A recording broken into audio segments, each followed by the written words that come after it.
Fala pessoal do canal, tá começando aqui mais um Barba R e dessa vez com um especial porque muita gente estava pedindo mesmo por um vídeo sobre isso, que é como conservar suas HQs, tá? Pra mim nunca houve muita dificuldade não, ao longo do tempo eu criei a minha forma que baseado em observação, na minha cabeça, em coisas lógicas, tá? Embora existam algumas divergências pela internet de como se conservar, eu vou mostrar como eu faço para conservar minha coleção e vou te dizer, cara, por experiência própria que funciona. Eu coleciono quadrinhos tem 20 anos e nesse tempo todo, cara, eu tenho preservado muito bem minhas edições. Vou te dar um exemplo aqui básico do que eu tô falando com relação à preservação, que eu vou te mostrar uma das HQs que eu comprei no início da minha coleção. Foi quando começou a sair Cavaleiro das Trevas no Brasil, o relançamento no fim da década de 90, e eu comprei esse material na banca, tá? Eu tava começando e, caramba, Cavaleiro das Trevas, vou comprar esse negócio e tal. E aí eu tenho, cara, as 4 edições do Cavaleiro das Trevas, tá? Originais da editora Abril, republicadas, lógico, não são as que saíram na década de 80, e elas estão em estado de banca, cara.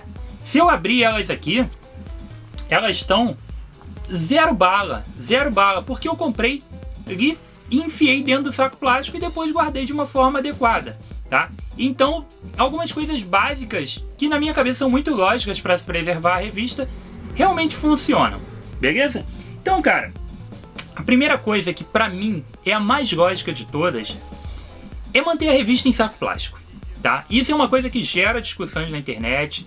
O pessoal diverge um pouco com relação a isso. Tem pessoas que dizem que o papel precisa respirar e tudo mais.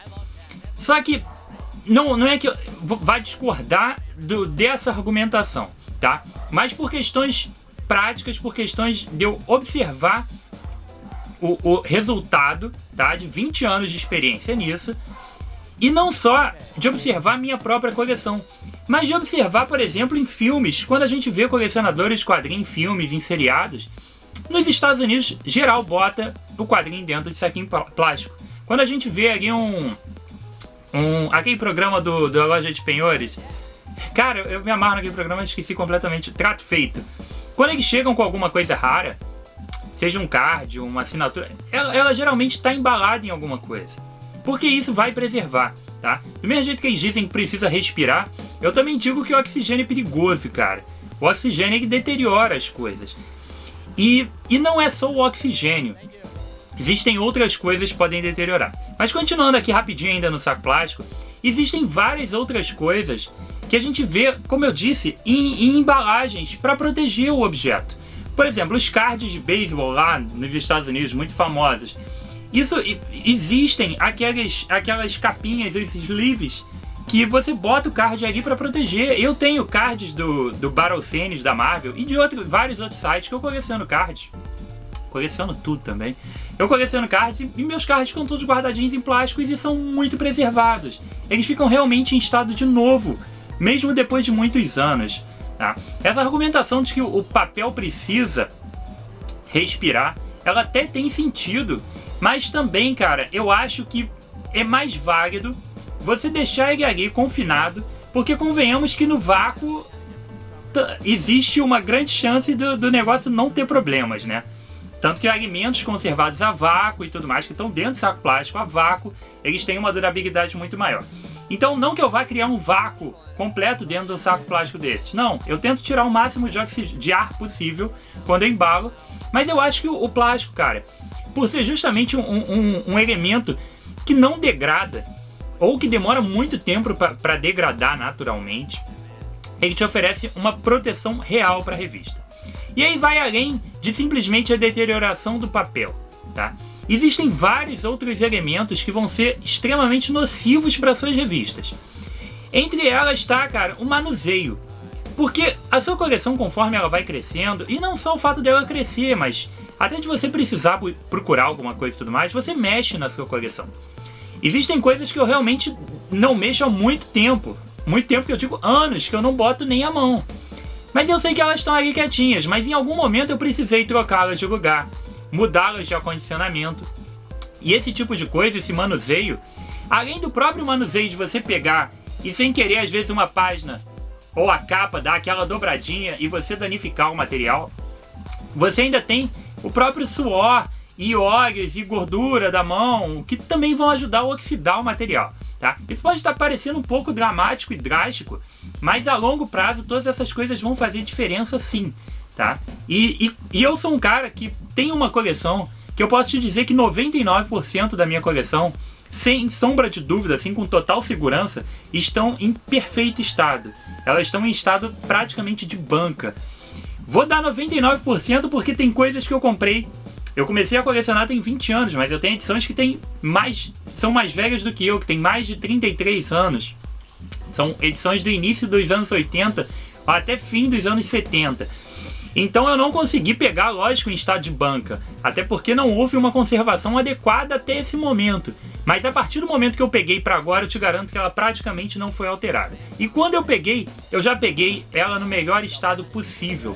Porque não tem comigo esse negócio, a revista só com uma orelhinha. Não, se eu for na banca e não tiver nenhuma que presta, eu não vou comprar e vou procurar em outro lugar. Tá? A não ser que a Amazon, a Saraiva, alguém me envie um negócio que tá amassado, que deu. Às vezes até a gente mesmo, sem querer, deixa cair a revista em casa e dá uma amassada naquele canto. Fora isso, minha coleção tá impecável. Impecável. Prova disso, cara, é que quando o Watchmen foi relançado, foi lançado nos cinemas e foi lançado uma edição de luxo do Watchmen, que é a edição da Panini, na época eu tava curto de grana e eu tava numa reformulação da minha coleção pensando, pô, eu quero algumas coisas em edições de luxo, mas há necessidade de eu manter as edições que eu tenho por questões de espaço. Hoje eu tenho muito menos espaço que eu tinha naquela época, mas naquela época eu estava um pouco mais preocupado com aquilo. Então, na mesma época que eu comprei isso aqui, eu comprei o Watchmen na banca, que a Panini também relançou. E eu lia, enfiava no saquinho e guardava. Quando eu fui achar minhas Watchmen, procurei e achei as 2 edições originais da Panini, da editora Abril. Elas estavam, cara, em perfeito estado, impecáveis. A capa era cartonada e a capa tava sem um amassado. As páginas estavam assim, limpas. Pra tu ter ideia, sem mentira, elas estavam com cheiro de banca, cara, com cheiro de nova. Aí eu consegui vender na época, cara, isso, vamos lá, o Watchmen estreou tem alguns bons anos já. Eu vendi as minhas 2 edições por R$200, muito feliz, vendi assim, em um dia no Mercado Livre. Fui na livraria, comprei a Watchmen da Panini e ainda botei mais de R$100 no bolso e fiquei muito feliz naquela época. Hoje eu não me desfaria delas, mas também não me arrependo não. Então o plástico, cara, eu acho que ele é fundamental para proteger tudo isso. E ainda tem uma outra questão que é muito séria, cara. São os insetos, tá? Não sei como funciona na tua cidade, mas aqui no Rio, pelo menos no bairro onde eu moro, e inclusive na minha casa eu já tive vários problemas com cupins. Mas eu nunca tive problema com cupins nas minhas revistas, tá? Porque vai ser mais difícil dela entrar. Não vou dizer que é impossível um cupim chegar dentro das suas revistas. Não, não é impossível. Mas é muito mais difícil, cara. Porque ele não vai para ele perceber que tem alguma coisa comível ali dentro. É muito mais difícil. Para uma barata resolver fazer alguma coisa perto da tua coleção é mais difícil. Você tem um grau de higiene maior, você tem uma facilidade de limpar muito maior. A poeira também é um grande problema para a revista. Poeira é um problema para qualquer coisa. E a poeira, cara, ela consegue degradar muito as revistas em quadrinhos. Ela degrada muito a capa. Se você realmente deixar acumular poeira por cima da capa da revista, vai dar problema depois, mesmo que você limpe, talvez você perca um pouco da qualidade dela, do verniz da revista. A poeira tem um fator tóxico ali realmente complicado. Então, todos esses elementos são muito passíveis da gente prevenir. São muito preveníveis. Preveníveis nem sei se é a palavra, né? É isso aí, você entendeu a proposta do negócio. São fáceis de ser prevenidos desde que você bote num saquinho plástico, tá? Existem várias opções de saquinho plástico. Eu particularmente compro o meu em 2 lugares diferentes. Eu compro alguns sacos, eu tenho uma quantidade enorme de sacos, tá? Deixa eu mostrar aqui pra vocês. Eu tenho um sacão aqui, saco normal, né? Porque isso aí é o que eu compro lá no coisa. E aí eu vou, cara, tem um grande mercado aqui no Rio de Janeiro chamado Mercadão de Madureira, que vende várias coisas, tá? E aí eu compro uns saquinhos assim, tá? que vem saquinhos plásticos com medidas que me interessam. Então eu compro 100 unidades, às vezes compro 1 quilo, que aí vem, sei lá, quantos sacos. E eu compro diversos formatos diferentes para que eles se adequem aos mais diversos tipos de revista que eu tenho. Por exemplo, isso eu já faço desde lá de 96 mais ou menos, que foi quando eu comecei realmente a comprar. Essa revista aqui, que vocês podem ver, ela tá, ó, colada, porque o saco na época era muito grande, então eu dobrei o saco e colei aqui atrás com durex. Esse durex segura até hoje, a revista tá aqui. Eu posso manusear ela tranquilamente, que eu não tô estragando absolutamente nada, eu não tô afetando ela, porque eu não tô em contato direto com o papel. Essa revista não teve contato com poeira, essa revista, quando eu preciso pegá-la, eu pego e tal, não tem chance de eu... Ih, amassei a capa, ai meu Deus. Porque aqui dentro assim ela não vai amassar, tá? Então a gente tem aqui um negócio, uma estrutura muito legal, tá? Que você pode fazer. Então eu compro os saquinhos. Então, aqui são os saquinhos soltos. Vou dar pra vocês, mostrar pra vocês como exemplo, tá? Eu compro esses saquinhos assim, eles são transparentes, completamente translúcidos, tá? E aí eu pego uma revista dessas aqui, depois que eu termino de ler. Essa daqui tá lacrada, que foi a que tava mais perto aqui pra eu mostrar. Comprei agora na banca, vai sair na picape no domingo. Então eu pego uma edição dessas aqui, enfio aqui dentro,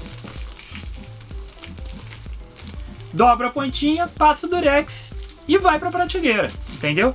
Então é muito tranquilo. Esses sacos aqui você deve encontrar em algum tipo de comércio aí perto da sua casa, em algum lugar. E aí eu uso esse tipo de saco, tá? Lógico que eu não uso saco de mercado, de hortifruti, aquele saco é horroroso. Além dele não ser totalmente transparente, ele tem uma durabilidade horrível. E ele ainda é barulhento.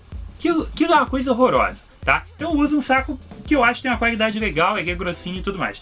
Existe um outro saco também que eu costumo comprar na Metrópole, que é uma comic shop que tem aqui no Rio de Janeiro. E ela é a mais perto da minha casa. Esse é realmente muito transparente, tá? E ele tem um material muito legal. E ele tem o formato exato das edições em formato americano. E ele consegue guardar também as edições encadernadas. Então, por exemplo, essa daqui que está aberta, tá? Que é o DPF. Eu enfio ele aqui dentro. Cabe certinho, ó. Espetacular. E aí eu vou passar aqui atrás, vou fechar ele aqui. Eu apoio ele numa superfície, tiro o ar. E aí, pá, já até comprei um negócio desse aqui de durex para facilitar, para ser mais rápido o processo. E aí a gente lacra a revista e vai ficar guardada. Até porque, cara, os quadrinhos, por melhores que eles sejam, a margem, a incidência de releitura é muito baixa, a verdade é essa. A gente não fica relendo os quadrinhos o tempo todo. Quando você tem 30 quadrinhos na tua casa, é uma coisa, tá? Mas você não vai reler o tempo todo, porque você está comprando tanto material novo o tempo todo, porque quadrinho é uma coleção que não para nunca, né? É o tempo todo você comprando coisa nova, você não pode ficar relendo material. E aí, lógico, você pode querer reler, mas você espera alguns anos para reler, pelo menos alguns meses. Então dá para ficar guardadinho aqui no saco tranquilo. Dependendo de como você acondicionar e tudo mais, você consegue tirar aqui direitinho o durex, abrir e botar de volta e tá tudo certo. Como eu fiz com as edições da Salvat, desse guia que eu tô fazendo, das edições da Salvat capa preta, eu regui as edições para fazer o guia, então eu tirei todas elas do saco de novo, fiz o guia e botei de volta dentro do saquinho, tá bom?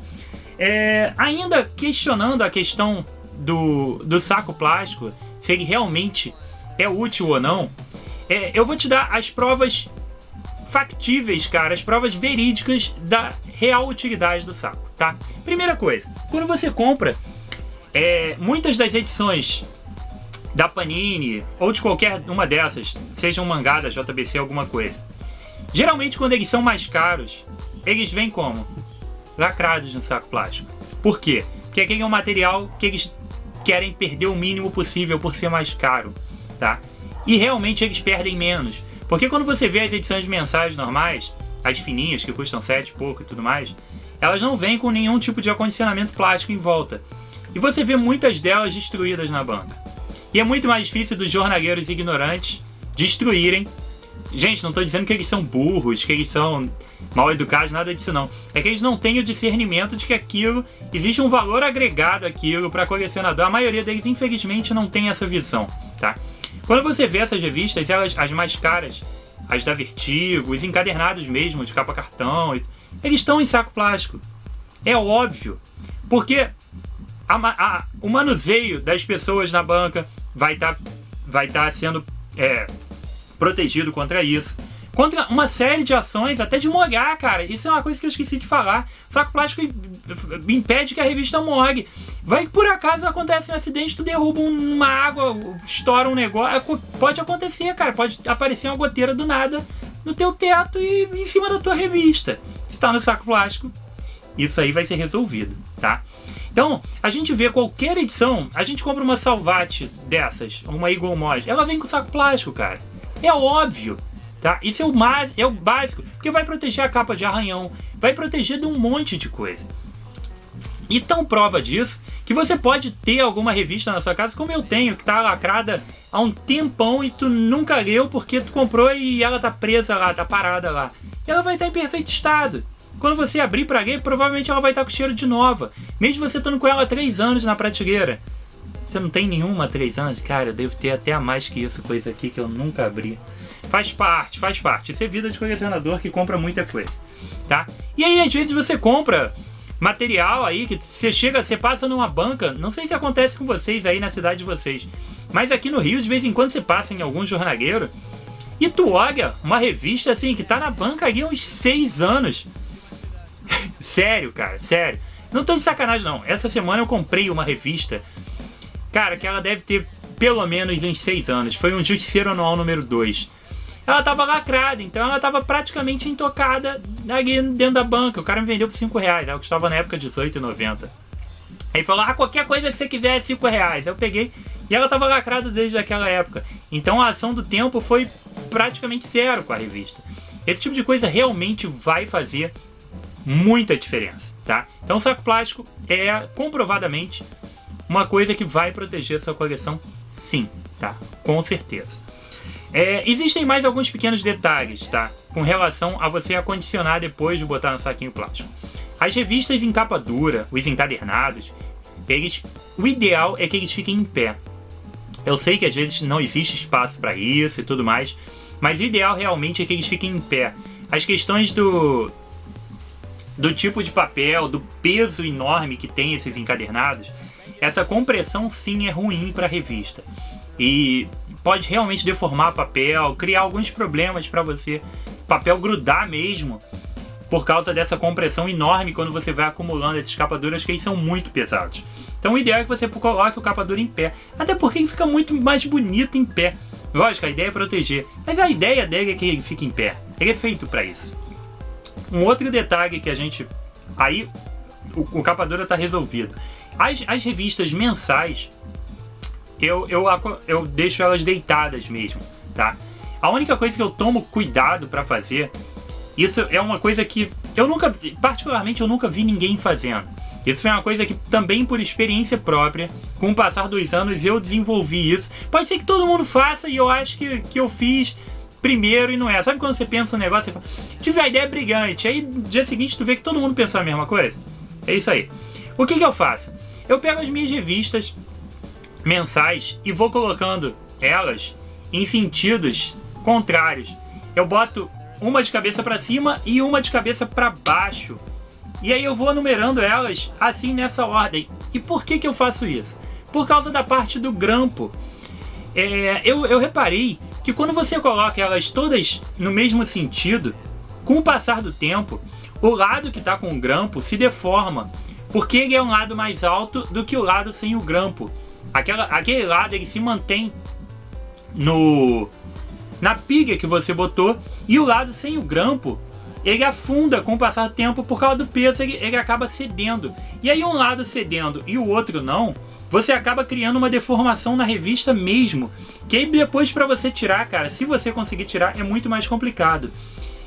A forma talvez mais fácil de você tentar depois tirar essa deformação, se é que você vai conseguir, aí vai ser encaixar ela entre umas coisas pesadas, entre umas capas duras, botar ela no meio de uns pesos que fique bem retinho para tentar reverter esse negócio. Então quando eu percebi que isso estava acontecendo com as revistas, eu botava uma num sentido, e uma com um grampo de um lado e uma com um grampo do outro lado. E aí na verdade ela cria uma barriga no meio. E os dois lados se sustentam, então a revista deixa de ficar deformada. E tem dado certo, porque eu estou fazendo isso já há muito tempo e realmente melhorou muito a condição das revistas. E eu faço isso desde os formatinhos da Abril, mas a que realmente sofre com isso são as revistas de formato americano mesmo. Elas realmente sofrem essa ação. E vocês podem ver que as minhas aqui, cara, elas não estão castigadas, elas estão bem retinhas. Não sei se vocês estão conseguindo ver, mas elas não estão sofrendo muito esse tipo de ação, tá? Existe mais uma coisa, tá? E aí são por questões de espaço meu, forma de acondicionamento por causa da minha coleção. Eu comprei caixas para poder botar. Boa parte dos meus quadrinhos estão guardados embaixo da minha cama. Minha cama é bem alta. E aí eu resolvi botar aqueles quadrinhos que eu sei que realmente não vou mexer. São os quadrinhos da editora Abril mesmo. São coisas que a ideia agora é simplesmente guardá-los em forma de coleção. Não é mexer neles de novo, relê-los, nada disso. Até porque muita coisa legal hoje em dia sai num capa dura bonitão, da Salvage e tudo mais. Então eu releio por ali. Eu não preciso caçar na versão formatinho. Então o que eu fiz? Eu comprei caixas. Dessas você compra até em supermercado, tá? Não sei em que tipo de loja americana. Essas caixas grandes de plástico. Eu procurei caixas que tivessem o fundo totalmente reto. Isso é uma coisa importante vocês olharem o fundo da caixa.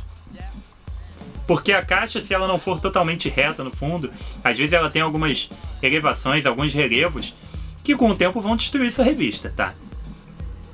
Existe também uma alternativa para isso, que eu tenho caixas que tem coisas no fundo. E o que eu fiz?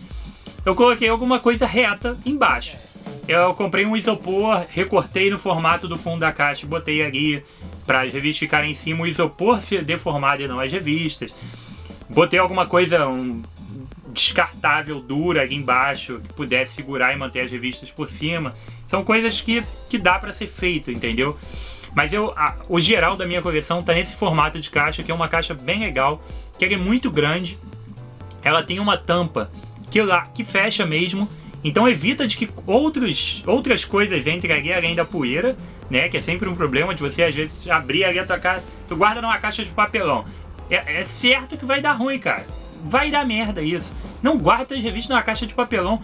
Pelo amor de Deus, cara. É chance de dar cupim, barata, traço, um monte de bicho. E delas passarem da caixa de papelão para tuas revistas é um passo.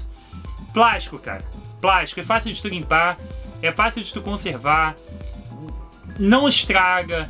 Evita que molhe. Pô, teve uma vez, cara, caiu um super temporal aqui em casa. E a água entrou por baixo da porta do meu quarto. Chegou nas caixas de revista, beleza. Molhou a parte de fora da caixa e minha coleção continua intacta ali dentro. Então são coisas que realmente dá para se fazer e que são fáceis de fazer, cara. Não é nenhum grande investimento. Os sacos plásticos não são caros, tá? Aqueles mais bonitinhos que eu te falei, que eu compro na Comic Shop, eles custam aí na faixa de 10 centavos cada um deles. E os que eu compro no mercado mesmo, em quantidade para as outras revistas, eles custam até mais barato que isso. Lógico que depende do formato dele para calcular a unidade. Mas eu compro até para os mangazinhos e tudo mais. E eles são realmente com um preço bem acessível. E é uma forma, cara, muito boa de você proteger. Pelo menos por experiência própria, eu digo para vocês, invistam em coisas de plástico, tá? Acondicionem direitinho suas revistas, que vocês vão tê-las por muito tempo. E realmente, cara, depois se você precisar se desfazer ou quiser se desfazer de alguma, eu de vez em quando me desfaço de alguma coisa que eu acho que não tem mais necessidade para abrir espaço. Por exemplo, a própria Salvage eu me desfiz de algumas coisas porque depois saiu um paninho. A Saga da Fênix, eu comprei felizão da Salvage. Porra, agora eu tenho a Saga da Fênix de luz. Aí vem a Panini com aquele monstro lindo. Peguei minha Saga da Fênix e vendi, cara. Se eu tivesse zoado minha revista, ela tivesse caindo página, com a capa toda arranhada, o verniz do desenho todo destruído, cheio de orelha, na capa dura com orelha, eu não ia conseguir vender. E eu vendi ela pelo preço normal dela, tranquilamente, porque ela estava intocada, cara. Então, é bem legal. E é legal você, pelo menos eu acho, cara, é legal você ter as coisas bonitinhas, preservadas. Sei lá, não sei se você tem intenção de deixar para alguém futuramente, pro seu filho e tudo mais.